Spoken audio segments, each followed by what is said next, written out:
तो उसके साथ रिश्ता बढ़ा। और नेहरू कश्मीरी था, ये शेख अब्दुल्ला कश्मीरी था, 100 साल पहले ये कज़न ब्रदर्स थे। उसके बाद हमें ज़्यादा कशिश होगी अपने कज़न के साथ रहने की। ये गली को आपको क्या लगता है नेहरू ने गलती की थी या सही किया था 370 देकर जो मंसूर? उसने नहीं दिया, एहसान किया, हमने उससे लिया हासिल करके तब माना, क्योंकि नेहरू को राइट कोई नहीं था कि ये 525 स्टेटें जो थी उनको राइट था कि आइदर टू गो पाकिस्तान और इंडिया। उसी बात को लेकर जो है आज कहते हैं कुछ लोग कि ये संपत जी जो है वो अलहदगी पसंद लीडरान के साथ जो है ज़्यादातर वाबस्ता रखते थे, वो भी जो है अलहदगी चाहते थे। उसी नेहरू को मरकजी सरकार कहती है कि नेहरू ने जो है 370 देकर गलती की थी। तो वो तो कांग्रेस हिंदुस्तान की थर्ड कंट्री पार्टी और नेहरू के फॉलोवर्स, और जो कहते हैं उसने किया तो ये उनकी लड़ाई है, मैं इसका जवाब देना है। ये खुद लड़े अपनी लड़ाई।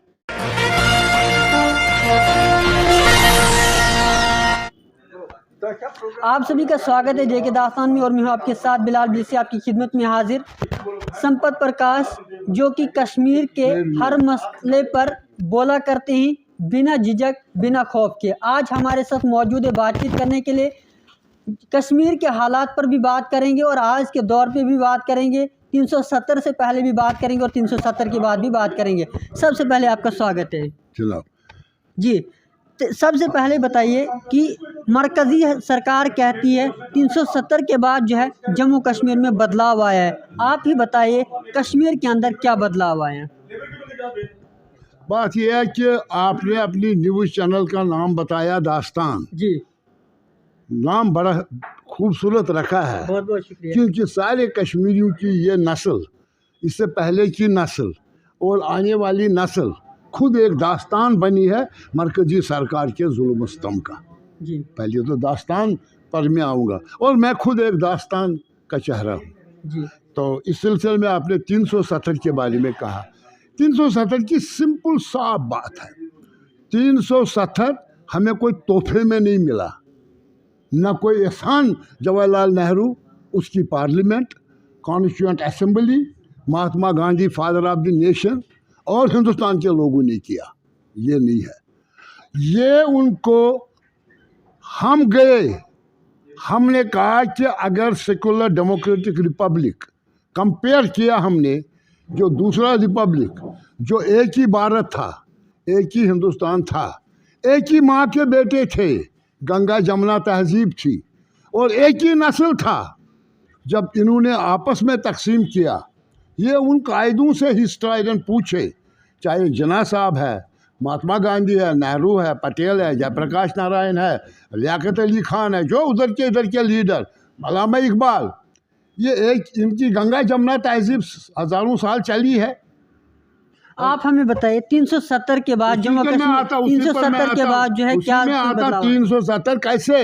जी, हमने चॉइस थी, क्योंकि अंग्रेज़ों ने जम्मू कश्मीर को 75 लाख में बेचा था गुलाब सिंह को। जी, तो जम्मू रीजन भी हमारे साथ आया, कश्मीर को उसने बेचा 75 लाख में। तो 25 लाख आबादी थी, 3 रुपया कीमत पड़ गया, हम तो गाजर मूली के भाव बिके गए। तो वो नस्ल जिसको ये सबसे बड़ा डिस्ग्रेस हुआ 25 लाख को, तो हमने फिर जदोजहद का आगाज़ किया।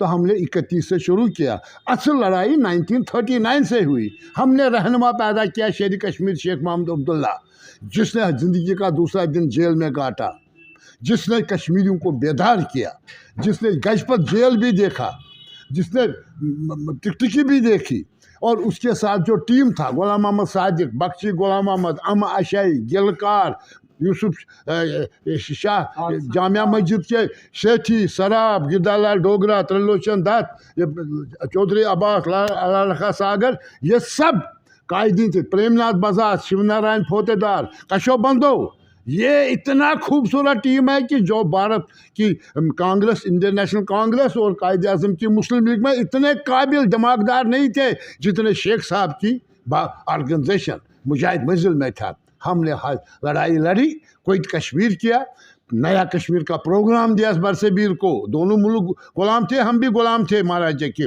हमने दिया नया कश्मीर, लैंड टू टिलर, इनकलाब तो किसान को आना चाहिए जो सदियों से मेहनत करता है, हमें रोटी पहुंचाता है, उसको 9 महीने की खुद रोटी मिलते हैं।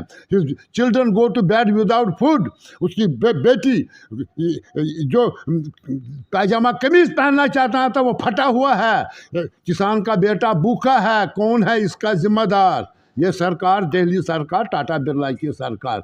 मजदूर की बेटी नंगी है, कौन है इसका जिम्मेदार? ये सरकार, वो दिल्ली सरकार, टाटा बिरला प्यारेलाल मिशन की सरकार है ये। हमने इसके खिलाफ लैंड टू टिलर किया है ना। लाखों शेड्यूल कास्ट जो उम्र भर काश करते थे, अपर कास्ट ब्राह्मणों के, राजपूतों के ज़मीन, और 9 महीने रोटी मिलती थी, दहशत में थे, खून पसीने से सब कमाते थे।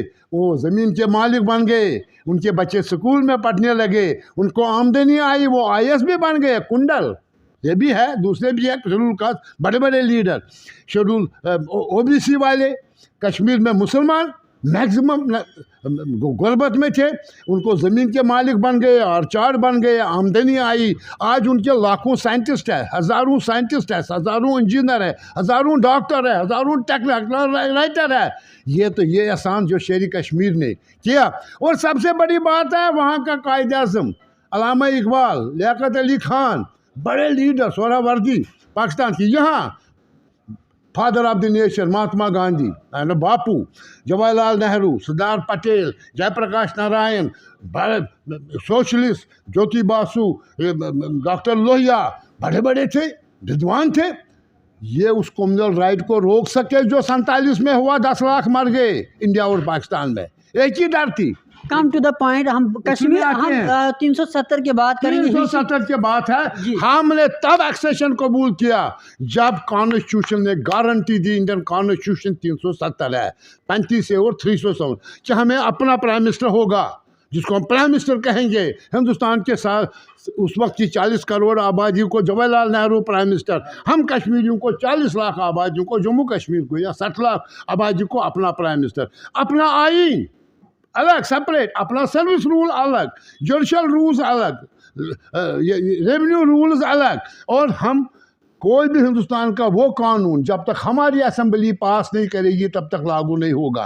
पहली बात है, कोई ड्रैकोनियन लॉ भी हो तब तक नहीं है जब तक हम। मरकजी सरकार कहती है कि एक मुल्क एक कानून होना चाहिए। अब मरकजी सरकार कहती है, तो मैंने एक्सेशन किया इस मरकजी सरकार में। आज आया ये पार्टी, इससे पहले तो आया जवाहरलाल नेहरू 16 साल, उसकी बेटी 16 साल, उसका पोता भी 5 साल, उसके बाद यूनाइटेड फ्रंट, क्या था पार्टी। उसी नेहरू को मरकजी सरकार कहती है कि नेहरू ने जो है 370 देकर गलती की थी। तो वो तो कांग्रेस हिंदुस्तान की थर्ड कंट्री पार्टी और नेहरू के फॉलोवर्स, और जो कहते हैं उसने किया तो ये उनकी लड़ाई है, मैं इसका जवाब देना है। ये खुद लड़े अपनी लड़ाई।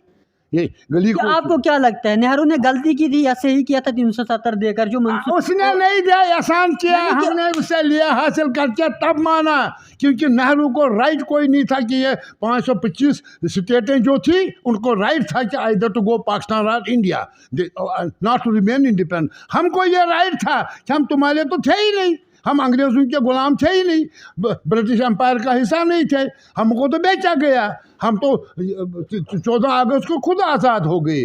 मगर economic, social, cultural, education development के लिए हमने नेहरू पीछे आया। नेहरू हमारी नया कश्मीर जब बना उसमें गांधी नेहरू आज़ाद बैठे थे सोपोर कॉन्फ्रेंस में, ये रेजोल्यूशन अडॉप्ट किया, फ्री एजुकेशन फ्री, तो उसके साथ रिश्ता बढ़ा। और नेहरू कश्मीरी था, ये शेख अब्दुल्ला कश्मीरी था, 100 साल पहले ये कज़न ब्रदर्स थे। उसके बाद हमें ज़्यादा कोशिश होगी अपने कज़न के साथ रहने की। वो भारत देश का बनेगा, ये जम्मू कश्मीर का बनेगा। हमने एक्सेशन नेहरू के, मगर दिल्ली एग्रीमेंट हुआ 48 में, ये वाज़ा हो गया। तो इसको जब छेड़छानी शुरू हो गई, मैं पहला आदमी था 54 साल पहले, उस वक्त मैं 30-32 साल का था, आज 88 का हूँ। जेल में था सादिक साहब की सरकार के, इंदिरा गांधी सरकार की जुल्म, और हमारी पे कमीशन, सर्विस कमीशन मुलाजिम 4 लाख की बहबूदी के लिए हड़ताल की। मैंने और मजीद साहब कायद था, रहनुमा था, सारे 4 लाख मुलाजिमों के उसने जन्म दे दिया। यहाँ की ट्रेड यूनियन तहरीक को मजीद साहब, मेरा शाना बशाना मैं उसके साथ चला हूँ। हम दोनों हम और भी सैकड़ों अरेस्ट हो गए, 2-4 महीने के बाद छोड़ दिए मैं 2 साल जेल में रहा, मुझे तिहाड़ जेल में ट्रांसफ़र किया, पहली दफ़ा ज़िंदगी में गया था। 2 साल में जेल की तंग तोड़ी behind iron bars and brick stone walls, I spend my days and nights. उस वक्त मैंने रिट की सुप्रीम कोर्ट में, उसमें मैंने कहा कि मुझे जो डिटेंशन ऑर्डर है public safety act, this is the law order pass by the Indian parliament for Indian citizens, मैंने एक्सेशन किया उनमें ओन टर्म्स एंड कंडीशंस, मेरी अपनी असेंबली करेगी तय मुझे कितनी सज़ा मिलेगी या कितना जेल देना है। इस बात से अल्ट्रा वायलेंस टू कॉन्स्टिट्यूशन है। उसी बात को लेकर जो है आज कहते हैं कुछ लोग कि ये संपत जी जो है वो अलहदगी पसंद लीडरान के साथ जो है ज़्यादातर वाबस्ता रखते थे, वो भी जो है अलहदगी चाहते थे। आप उनको अलहदगी क्यों कहते हो? यानी कि आज तो कह रहे हैं ना यार लोग। बात सुनो, 52 इलेक्शन, 57, 62, 68, 71 इलेक्शन में इसी कश्मीरी कौम ने, जिनको अलहदगी आप कहते हैं, ये पार्टिसिपेंट नहीं है इंडियन डेमोक्रेटिक प्रोसेस में, वोट नहीं डालते थे, इंतखाब नहीं होता था। अब जब उनके साथ इन्होंने तमाम मतलब कश्मीरियत को मिटाने की साजिशें चली, ये बगावत हुई। मैं एक ही मिसाल दे दूंगा, आप कहते हैं ना दहशतगर्द और टेररिस्ट, सुनियो बात, अब टेररिस्ट पर बात करता हूँ, ये रिकॉर्ड कर दो। फ्रॉम प्री वैदिक सिविलाइजेशन, दुनिया में सिविलाइजेशन आई है पहले प्री वैदिक हुआ हम कश्मीरी, ये आर्यन सिविलाइजेशन से 800 साल पहले थी, मोहनजोदाड़ो के बाद ये थी हमारी। तो उसके बाद यूरोपियन सिविलाइजेशन भी इतनी नहीं थी, Mesopotamian civilization, present Iran Iraq, ये भी कोई हमारी सिविलाइजेशन से 600 साल नीचे, चाइनीज सिविलाइजेशन 500 साल नीचे, कश्मीर वाज हाईएस्ट सिविलाइजेशन में, Kashmiri civilization 5,000 written record history में। अब जो सवाल ये है कि ये जो आपने सवाल किया क्या कि ये कि आप जो अलहदगी पसंद के लीडरान के साथ ज़्यादातर वाबस्ता थे। मैं इसको कहना चाहता हूँ, from pre Vedic civilization to present day of globalization, आज है ना डिजिटल वर्ल्ड, है ना, no mother in the world has given birth to a terrorist, nor a child is born as militant anywhere. It is the repression on the democratic rights of the oppressed, exploited people that violent and people rebel. उसी में China armour struggle हुई, Vietnam में हुई, बेनबेला ने की, Algeria में किया, Indonesia में हुआ, हिंदुस्तान में नक्सलाइट मूवमेंट हुई है, तेलंगाना आर्मर स्ट्रगल कम्युनिस्टों ने की। राइट्स, जब राइट्स ही राइट स्नैच किए, 2 इलेक्शन 3 खालिद मेड MLA बनाए, एक स्टेज आई जो उस वक्त की नस्ल खुद खड़ी हो गई और उनने हार्ड स्ट्रगल ही। तो आप उसको अलहदगी क्यों कहते हैं? अलहदगी, व्हाट डज अलहदगी मीन? अगर मेरी मुरादें, मेरी कौम, मेरी कश्मीरियत, मेरी नस्ल, मेरी तहजीब, मेरी हिस्ट्री पर कोई भी ज़बह करने की कोशिश कर लेगी, it will be called a battle. Battle lines will be drawn. Battle will be fought in every lane and by lane. आपने कहा कि कोई भी जो है माँ के पेट से जन्म लेते हुए मिलिटेंट नहीं होता है, पैदा नहीं हुआ, पैदा नहीं में कोई वाक़ा नहीं है। लेकिन एक बात मुझे बताए, फिर आखिर वो मिलिटेंट क्यों बनते और बनाने वाला जब उस पर ये एक्सप्लॉइट करते हैं, बदतरीन जिंदगी बसर करने पर मजबूर करते हैं, भूखा सोता है ना, और खाने को रोटी नहीं है, छत ऊपर नहीं है, वो बगावत करता है। कश्मीर में बताया जाता है, यहाँ के क्यों सुभाष चंद्र बोस से पूछो, उसने क्यों बगावत की बंदूक से? भगत सिंह ने बंदूक उठाया, चंद्रशेखर ने बंदूक उठाया, फांसी भी बेचारों को चली है। वियतनाम में हो ची मिन ने उठाया 13 साल, मो चे तुंग ने 24 साल उठाया, आर्मर स्ट्रगल की लेनिन ने उठाया, अल्जीरिया बेनबेल ने उठाया। मुझे क्यों कोट करते हो सिर्फ कश्मीर तुम्हें? चलिए, आप कश्मीरियत की बात करते हैं, जितने भी कश्मीरी लोग जो है जेलों के अंदर हैं, आपने उनके लिए कब आवाज़ उठाई? 100 दफ़ा मैं कहता हूँ, अब बेगुनाह लोगों को छोड़ दो, बातचीत का दरवाज़ा खोलो, टॉक्स करो कश्मीरी सब रहनुमाओं से, जिसको आप सेपरेट्स कहते हैं, वो रिप्रेजेंटेटिव ऑफ द पीपल है, चाहे यासीन मलिक है, मीर वाइज है, चाहे दूसरे भी है, जो भी है, शबीर शाह। डायलॉग करो, dialogue is the only solution across the table. अरे 22वीं सेंचुरी में रहते हो, साइंस और टेक्नोलॉजी आसमान पर पहुँचा, यूक्रेन से सबक सीखो, यूक्रेन से को, रूस को 3rd वर्ल्ड वॉर भयानक आने वाली है, तो तुम डायलॉग क्यों नहीं कर सकते हो? Why can't you convince the other party by your argument wisdom and your sense of history वो है ही नहीं, खाली सिर्फ बंकर बनाओ, जैसे बच्चों को पकड़ कर मुख्तलिफ जेलों में बंद कर दो, आवाज़ थोड़ी दबती है। ये किस बेवकूफ़ ने कहा आवाज़ दबती है? इनकी आवाज़, ये भी गुलाम रहे हैं हिंदुस्तान पाकिस्तान 200 साल, इनने भी तशद्दुद भी किया, लड़ाई भी लड़ी। लाला लाजपत राय को तशद्दुद का शिकार नहीं हुआ, उसने भी किया, और भगत सिंह निकला उसी से। यहाँ हजारों भगत सिंह निकलेंगे कश्मीर में, हो ची मिन्ह निकलेंगे। ये बात यासीन मलिक जो है जेल के अंदर है, उन पर इल्ज़ाम लगाया गया है कि उन्होंने जो है माफ़ कीजिएगा मुफ्ती मोहम्मद सईद की बेटी को जो है किडनैप किया था। उस वाक़े के हवाले से क्या कुछ जानकारी है? क्या उन्होंने उस वक़्त जो वाक़ा किया था उसमें जो उनको जेल हुई है, क्या उनको ज़मानत आज की डेट में ज़रूरत है? ये वाक़ा हो गया 1989 जी, आज कितने साल हो गए? 33 33 साल में मुकदमा तो दर्ज होना है, FIR काटा गया। बिल्कुल। 33 साल में अगर हिंदुस्तान की जुडिशरी किसी नतीजे पर नहीं पहुंचती है, फिर ऐसी जुडिशरी इंसाफ कब देगी जनता को? इस ऐसे केसों को सालों होना था, अभी तक जुडिशरी ने प्रूव ही नहीं किया। अभी तक आपकी तारीख पड़ती है, बयान लिए जाते हैं। अब इतने केस को, अब इंडियन डेमोक्रेसी पर एक दाग है भाई। ये ऐसा मसला तो 6 महीने में क्लियर होना चाहिए था। मैंने किडनैप की, और जो कानून के मुताबिक, जुडिशल लॉ के मुताबिक सज़ा वो होनी थी, मगर ये ऐसा नहीं हुआ। अब ये है, अब अगर जब उसने ये किया, मुफ्ती साहब की बेटी का बात है, या और भी कहेंगे आप, और भी, मुझे ये बताओ, ये जो उस वक्त नरसिम्हा राव है, उसने चैनल खोल दी यासीन मलिक से बात करने के लिए। ये राजेश पायला 4 दफ़ा मीटिंग कर, मैंने इंतज़ाम किया दिल्ली में। वो यासीन मलिक गेस्ट हाउस में था, गवर्नमेंट या डिटेंशन में था, वहाँ किया। जॉर्ज फर्नांडिस ने मुझे पटना कॉन्फ्रेंस, जब यासीन रिलीज के मुझे चिट्ठी दे दी, मुझे जहाज़ पर भेजा, मेरी मीटिंग करा उससे। मैं आया, यासीन से मिला, उसकी भी मीटिंगें हुई।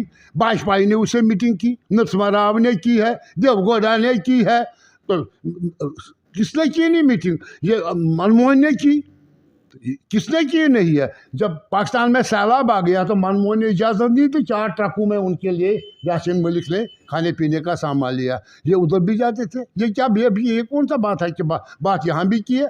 तो जब वाजपेयी साहब, इतने बुलंद लीडर, ने कहा कश्मीरियत, इंसानियत और जमहूरियत, तो ये एक बड़ी ताकत आई थी। जब उनकी भी अपनी गलतियाँ हैं, बाहर के बड़े बड़े सिविल सोसाइटी आते थे, वो दरवाज़ा बंद करते थे, ये उनकी हमाकत है उन लीडरों की उस वक्त। चलिए, बहुत बहुत शुक्रिया हमारे साथ बात करने के लिए। संपत प्रकाश जी थे, जो कि कश्मीरियत पर ही सबसे ज़्यादा बयानबाजी करते हैं और बिना खौफ बिना झिझक के जो है बात करते हैं। बने रहें जे के दास्तान के साथ। बिलाल बिलेसी, जम्मू से।